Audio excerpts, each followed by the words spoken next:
Picture this, a packed ballroom in Manhattan, crystal chandeliers, designer gowns, a billionaire CEO standing at a podium, flashing his $1 million smile for the cameras. The charity gala is being live-streamed to thousands. And then the screens flicker. The CEO's face freezes mid-sentence. Suddenly, security footage floods every monitor in the room. Footage of him, alone, in restricted bank vaults. At 3 a.m, the room goes silent. Camera flashes explode across his face like lightning. Within 60 seconds, his entire empire begins to collapse. But here's the question nobody saw coming. How did a minimum wage night security guard, a man the CEO had probably never even noticed, bring down a $400 million criminal empire? Before we dive into this story, I need to ask you something. Have you ever witnessed corruption at your job, but felt completely powerless to speak up? Maybe you saw something that didn't sit right, but you stayed quiet because you had bills to pay, a family to feed. If that's you, drop a comment below. We read every single one. And if stories like this matter to you, stories the mainstream media won't touch, hit that subscribe button right now. Because what you're about to hear isn't just entertainment. It's a reminder that courage doesn't always wear a suit. Preston Vane wasn't just wealthy. He was Wall Street royalty. The kind of man who appeared on Forbes covers and dined with senators. As CEO of Calthorpe National Bank, one of Manhattan's most prestigious financial institutions, Preston controlled billions. His penthouse office overlooked Central Park. His signature was on charitable foundation boards across the city. Investors worshipped him. The media called him a visionary. Politicians took his calls at midnight. But inside the bank, employees knew a different Preston. The man who fired a senior analyst for questioning a single transaction. The executive who monitored emails and tracked bathroom breaks. The boss whose cold stare could end careers without a single word. Board meetings were monologues where no one dared interrupt. Questions were considered betrayal. Loyalty wasn't requested. It was demanded with an iron fist wrapped in Italian leather. To the world, Preston Vane was untouchable. A titan of finance who had turned Calthorpe National into a billion-dollar fortress. But what happens when the fortress is built on sand? When the foundation itself is rotting from within? Every empire has cracks. And this one was about to shatter in front of the entire world. Omar Dillard didn't look like a hero. He looked like exactly what he was. A tired man in his late 40s wearing a security uniform that had seen better days. For 12 years, he'd worked the graveyard shift at Calthorpe National Bank. Midnight to 8 a.m., 5 nights a week. His job was simple. Monitor the security feeds. Check that vault doors were sealed. File incident reports that no one ever read. Clock out. Go home. Repeat. Before the uniform, Omar had been a Marine. 2 tours overseas, honorable discharge, the kind of quiet service that doesn't make headlines. When he came back stateside, he needed steady work. Something calm, predictable. The bank offered health insurance and a regular paycheck. That was enough. He had a teenage daughter to raise on his own, basketball games to attend, rent to pay. The American dream, scaled down to fit a security guard salary. In 12 years, Preston Vane had probably walked past Omar 1,000 times without making eye contact. To executives like Preston, night security was furniture, invisible, forgettable. Just another face monitoring cameras in a basement office that smelled like burnt coffee and industrial carpet. But Omar noticed things. Details other people missed. A door left ajar. A timestamp that didn't match the shift log. He kept meticulous records because that's what Marines do. You document everything, you stay sharp, you don't cut corners. Omar wasn't looking for trouble. He just showed up, did his job with quiet integrity, and went home to his daughter. Trouble found him on a Tuesday night in October. It was 2:47 a.m. when Omar noticed it. He was running through the standard camera check, lobby, executive floor, vault level, parking garage. Routine sweep, nothing unusual. Until camera 12 caught his attention. The timestamp showed 2:15 a.m. from the previous week. And there, clear as day, was Preston Vane, standing alone in Vault C, the restricted client deposit area where even board members needed dual authorization to enter. Omar rewound the footage. Watched it again. Preston wasn't just passing through. He was accessing deposit boxes. Specific ones. His movements were deliberate, practiced, like he'd done this before. Many times before. Omar's stomach dropped. This can't be what it looks like. He started checking other dates. October 3rd, September 28th, August 15th. Every time, the same pattern. Preston, alone, between 2 and 4 a.m. Always the same vault. Always the same careful, methodical movements. And here's what made Omar's hands go cold. There were no incident reports filed. No authorization logs. No paper trail. As if these visits never happened.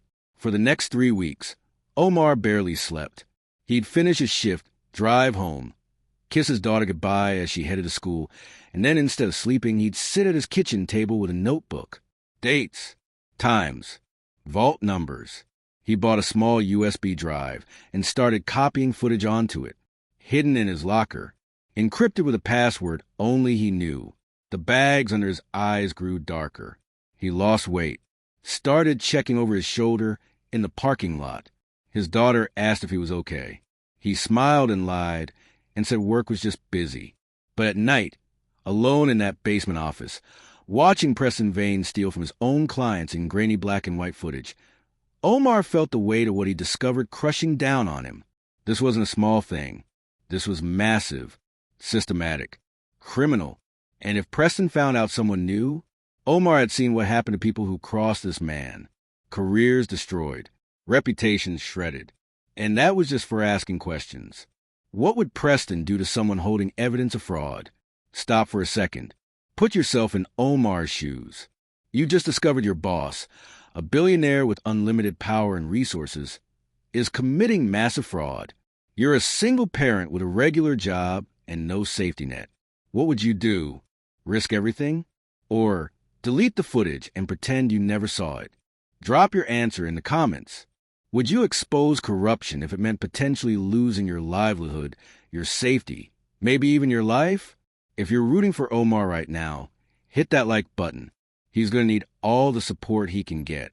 Omar almost deleted everything. Twice, actually. The first time was after he saw another security guard get fired for leaving his post 5 minutes early. Escorted out by HR with no explanation, no second chance. Just gone. The message was clear. Nobody is safe. Nobody is protected. The second time was late at night, sitting in his car in the bank parking lot. He'd pulled up his daughter's photo on his phone. Her smile at her last basketball game. She wanted to go to college. Needed him to stay employed, stay stable, stay invisible. What kind of father risks his daughter's future on a moral crusade? He sat there for an hour, finger hovering over the delete button. It would be so easy. Wipe the drive. Burn the notebook. Go back to being invisible. Millions of people stay silent every single day. Why should he be different? Then he started researching. Late night Googling on his phone. Whistleblower protections. Legal precedents. Online forums where anonymous people shared horror stories about retaliation. The deeper he dug, the more terrified he became. But he also discovered something else. Something that changed everything. He found the client list. Names of ordinary people whose retirement accounts were held in those vaults Preston was accessing. Teachers, nurses, small business owners who trusted Calthorpe National with their life savings. And Preston was systematically draining them, funneling their money to offshore accounts while they slept, believing their futures were secure. Omar closed his eyes and saw his daughter's face again. But this time, he also saw the faces of those clients. People like him, working people who played by the rules and trusted the system to protect them. This wasn't about Preston anymore. This was about the thousands of people who had no idea they'd been robbed by a man in a $10,000 suit. Omar looked at the evidence one more time. Then he made his decision. Someone had to guard more than just the money. Someone had to guard the truth. Omar's plan was beautiful in its simplicity. He wasn't going to police. Preston probably had connections there. He wasn't going to media. They want sources, proof, time for fact-checking that he didn't have. No, Omar was going to do something far more effective. He was going to use Preston's own vanity against him. The annual Calthorpe National Charity Gala was scheduled for Friday morning, a massive PR event, live-streamed to investors, clients, and media outlets. Preston would be front and center, giving his rehearsed speech about corporate responsibility and giving back to the community. The irony wasn't lost on Omar. For 3 days, Omar prepared. He ran test uploads on the streaming system during his shift, verified he could access it remotely, created backup files on 3 separate drives hidden in 3 separate locations, calculated timing down to the second. The footage would interrupt Preston's speech at exactly the 12-minute mark, right when he'd be talking about trust and integrity. Tuesday night, an IT technician came down for a routine security check. Omar's heart nearly exploded out of his chest. He sat there, perfectly still, while the tech ran diagnostics 3 feet from where Omar had hidden a USB drive taped under his desk. The technician never looked, never suspected. Why would he? Omar was just a night guard. Wednesday, Preston himself walked through the security office, grabbed a water from the mini fridge. Omar kept his eyes on his monitor, hands steady, face neutral. Preston didn't say a word, didn't even glance in his direction. In that moment, Omar understood the power of invisibility. The man had walked right past the person who was about to destroy him and didn't feel a flicker of concern. By Thursday night, everything was ready. Omar had synchronized his phone to trigger the upload remotely. He'd planned his exit route.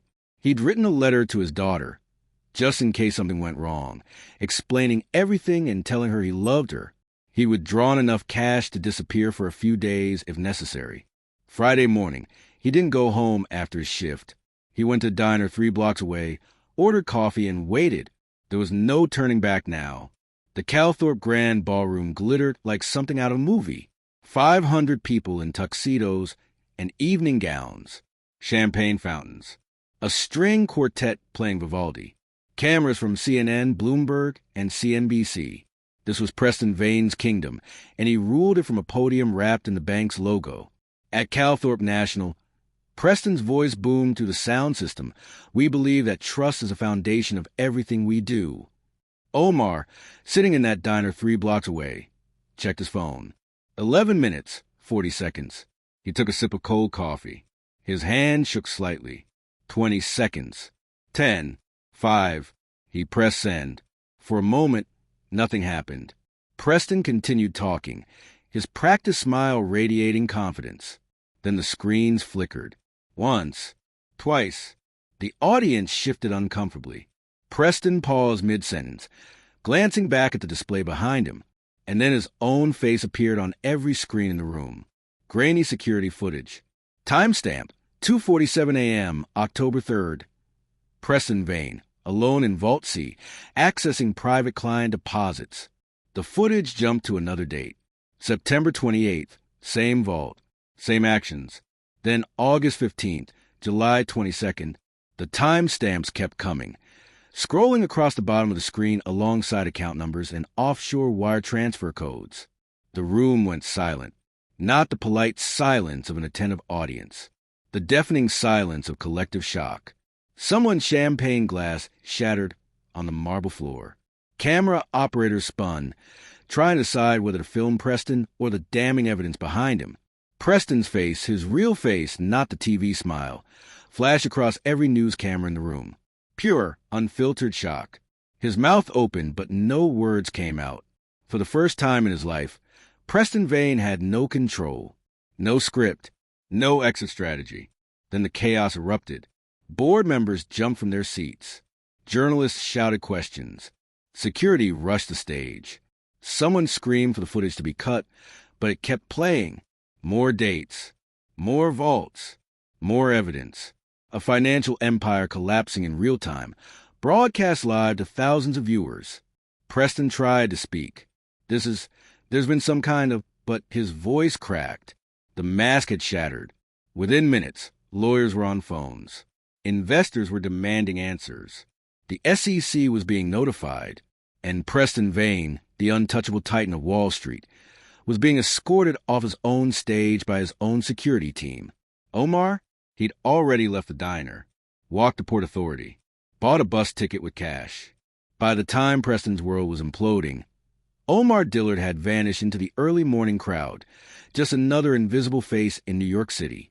Exactly how he'd planned it. This is what accountability looks like. When someone finally says enough and backs it up with action. If this story is hitting you right now, do me a favor, share this video. Send it to someone who needs to hear it, someone who feels powerless, someone who thinks one person can't make a difference. And drop a comment below. Have you ever felt invisible at work? Ever been treated like you didn't matter? Let's build a community of people who refuse to stay silent. Because Omar's story proves that you don't need power to create change. You just need courage. Preston Vane was arrested 48 hours later. Federal agents showed up at his penthouse at 6 a.m. By noon, the headlines were everywhere. Banking CEO arrested in $400 million fraud scheme. The investigation moved fast once the footage went public. Forensic accountants traced the offshore accounts. Prosecutors built an airtight case. Preston faced over 70 counts of fraud, embezzlement, and securities violations. Decades in federal prison. Calthorpe National Bank went into crisis mode. The board resigned. Investors panicked. Regulatory agencies swarmed the building like locusts. Client accounts were frozen, then audited, then slowly restored. The damage was massive, but it could have been worse. If Omar had waited another year, another 5 years, the fraud could have grown to billions. As for Omar, he disappeared for 6 days. Federal authorities eventually located him and placed him under protective custody while they investigated potential threats. He gave one brief statement through his attorney. The footage spoke for itself. He refused interview requests from every major news outlet. 60 Minutes, The New York Times, CNN, everyone wanted his story. He turned them all down. Public reaction split down the middle. Half the country called him a hero, a whistleblower who'd risked everything to expose corruption. The other half called him a vigilante, someone who should have gone through proper channels instead of orchestrating a public spectacle. Legal experts debated whether his methods were justified. Ethics professors used the case in their classrooms. But the people who knew him best, his former co-workers at the bank, they weren't surprised. One security guard, speaking anonymously to a reporter, said it perfectly. Omar never wanted attention. He never wanted to be special. He just wanted to do the right thing. That's who he's always been. Remember Omar's words? Someone had to guard more than just the money. Think about what that really means. It's not about physical security. It's about moral responsibility. It's about understanding that some things matter more than your paycheck, your comfort, your invisibility. Here's what Omar's story teaches us. You don't need a title to stand for truth. You don't need wealth or connections or a platform.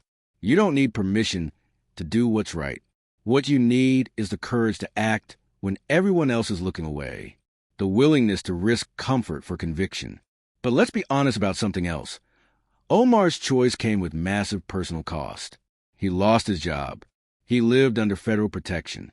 His daughter's life was turned upside down. Doing the right thing doesn't come with guarantees. It doesn't promise safety or reward or recognition. Sometimes it just promises consequences. Yet here's the truth that keeps me up at night. If Omar had stayed silent, if he'd chosen the easier path, Preston Vane would still be stealing, still be smiling on magazine covers, still be destroying lives while the world applauded him. One person, one supposedly powerless, invisible person, changed that. One person decided that somebody had to guard more than just the money. That somebody could be you, in your workplace, in your community, in the moment when you see something wrong and have to decide whether to speak up or stay quiet. You might not have a security camera system to expose corruption, but you have a voice. You have choices. You have the power to refuse participation in things that violate your conscience. Ordinary people making extraordinary choices. That's how systems change. That's how empires fall. Not through grand revolutions, but through individuals who decide enough is enough. If this story moved you, hit that subscribe button right now. We tell stories the mainstream media ignores. Stories about real people making impossible choices. Next week, we're covering the teacher who saved an entire town from corporate greed. You won't want to miss it. And here's my question for you. What story should we cover next? What injustice needs to be exposed? What hero is still invisible? Drop your suggestions in the comments.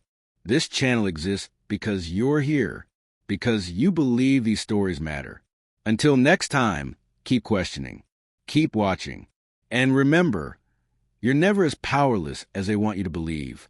This is Earthly Tales, and we're just getting started.